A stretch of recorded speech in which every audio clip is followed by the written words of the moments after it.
ইপ্তি, এইলো 2 লাখ টাকা। আর শোন, সদরঘাটের রবির দোকানে আমার মালগুলা মেমো করা আছে, টাকাগুলো বুঝে দিয়ে মালগুলা লয়ে আসবি। আচ্ছা ঠিক আছে ভাই, যাইতাছি। যা। ভাই একটা কথা বলবো? আরে কি বলবি বল, সমস্যা নাই।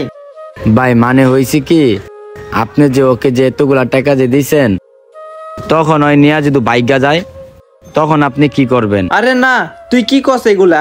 ওর প্রতি আমার বিশ্বাস আছে, ও এই ধরনের কাজ কখনোই করতে পারে না।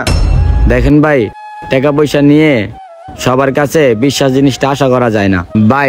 টাকার লোভটা সবারই আছে, এটা অন্তত পক্ষে আপনার বোঝার উচিত। আচ্ছা ঠিক আছে, তুই যেহেতু এত করে বললি, তাইলে তুই একটু ওরে চোখে চোখে রাখিস। ও আচ্ছা ঠিক আছে ভাই, আপনি যেহেতু আমাকে বললেন তাহলে আমি না হয় ওকে চোখে চোখে রাখলাম। ঠিক আছে, তাইলে তুই এখন যা, আমার একটু কাজ আছে। আচ্ছা ভাই ঠিক আছে ভাই, যা।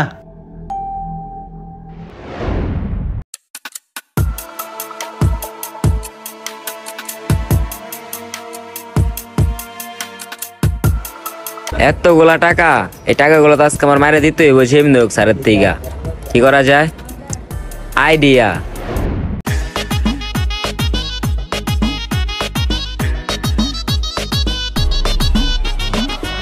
মামা, জীবনে তো ছোটখাটো বড়খাটো অনেক বাটপারি করলাম, কখনো ব্যান্টিস লাগানি হয় নাই।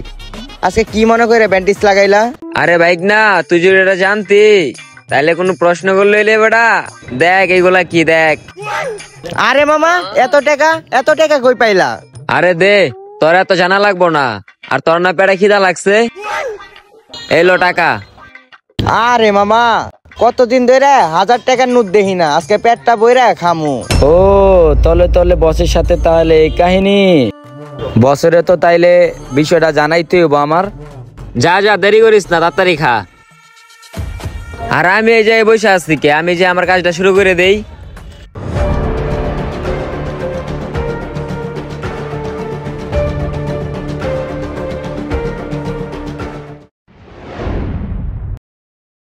কি কোন আপনি? আপনি এখনো টাকা পাননি? টাকা তো আমি কখন পাঠাই দিছি আপনারে। স্যার অনেক বড় সর্বনাশ হয়ে গেছে স্যার। আমার কাছে যা টাকা ছিল স্যার, কটা পোলাবেন না বাইক লয়ে আইছে স্যার, সব টাকা পয়সা লয়ে গেছে গা স্যার। স্যার আপনি আমাকে মারলেন স্যার, আপনি আমাকে মারলেন কেন স্যার? আমি তো কিছুই বুঝতেছি না স্যার। চুপ, তুই আর একটা কথা বলবি না। তোকে তো শুধু আমি মারছি, তোর কপাল ভালো তোকে এখন আমি পুলিশে দেই নাই। আর তুই এত বড় মিথ্যা কথাটা কেমনে আমার কাছ থেকে লুকাইতে পারলি? তোরে আমি এত বিশ্বাস করে লাখ লাখ টাকা তোরে আমি দিতাম, আর তুই আমারে শেষ পর্যন্ত কি করলি? বিশ্বাসটা ভাঙে দিলি। স্যার আপনি এগুলো কি কইতাছেন স্যার? আমি আপনার বিশ্বাস ভেঙে দিছি মানে? হ্যাঁ, তুই আমার বিশ্বাস ভেঙে দিছস। আর শুধু বিশ্বাস না, তুই আমার মনটাও ভেঙে দিছস। আর কেন এই কথা বললাম জানতে চাস? দাঁড়া 1 মিনিট। মানিক, এদিকে আয়।